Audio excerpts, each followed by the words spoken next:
ओम श्री गुरुभ्यो नमः। Self knowledge talks bye प्रभु जी। गुरु principal इन अवर enemies. हमारे शत्रुओं में हम गुरु तत्व को कैसे देखें। आज हम इस पर विचार करेंगे। हम विचार करेंगे जो हमें हमारा बुरा करता है या हमारा जो शत्रु है, हम उसमें गुरु तत्व को कैसे देखें। मैं कहता हूँ गुरु तत्व सभी प्राणियों में, सभी जीवों में विद्यमान है। तुम कहते हो हम अपने शत्रुओं को जो हमें दुःख देते हैं, उनको हम कैसे देखें? आजकल कॉर्पोरेट वर्ल्ड का ज़माना है। बहुत सारी कंपनियों में आपस में प्रतियोगिता है। वो सब जानती हैं, अपने प्रतियोगी को जानती हैं और अपने प्रतियोगी कंपनी से वो बहुत कुछ सीखती हैं और अपने को इम्प्रूव करती हैं, अपनी उन्नति करती हैं। इसको हम ऐसे देखें, जिनसे हमारी प्रतियोगिता है, वो हमारे विरोधी नहीं है। हमें उनसे कुछ ना कुछ सीखने को मिलता है। हमें अपने प्रतियोगी से ईर्ष्या नहीं होना चाहिए। कोशिश करो उनसे कुछ सीखो, अच्छा सीखो। प्रतियोगी से सीखो कैसे अपने आप को मजबूत बनाया जाए, कैसे अपने आप को दृढ़ बनाएँ, अपनी कमजोरियाँ हम कैसे दूर करें और अपने प्रतियोगी में गुरु तत्व को इस तरीके से तुम देख सकते हो। जब कोई तुम्हें तकलीफ देता है तब क्या करोगे? जब कोई तुम्हें तकलीफ दे तब तुम्हें क्या करोगे? तब बहुत मुश्किल होती है।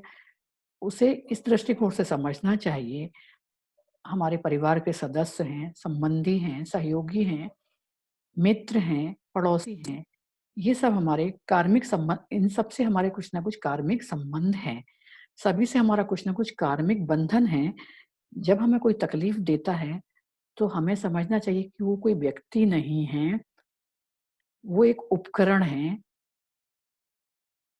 जब हमें कोई तकलीफ देता है, तो हम बहुत क्रोधित होते हैं और हमें लगता है कि ये हमें जीवन में इतना मुश्किल क्यों खड़ी करता है।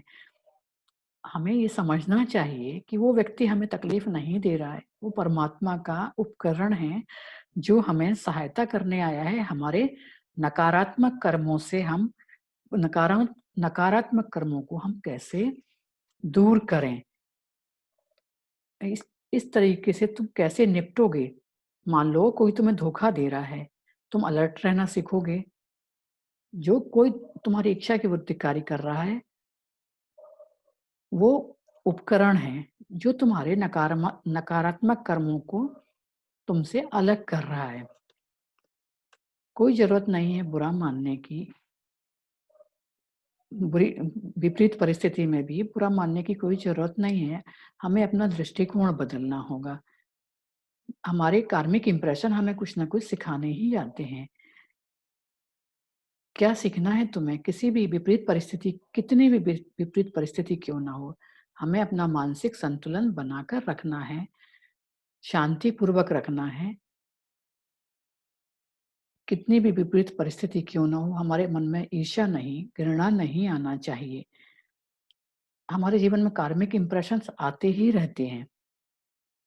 सीखना है इनसे, इन कि कैसे हम अलर्ट रहें, इस कृत्य के पीछे किसी का क्या उद्देश्य हो सकता है, और सीखना है कि समता भाव में रह के, बिना ईर्ष्या के, बिना घृणा के इस परिस्थिति से कैसे निपटा जाए।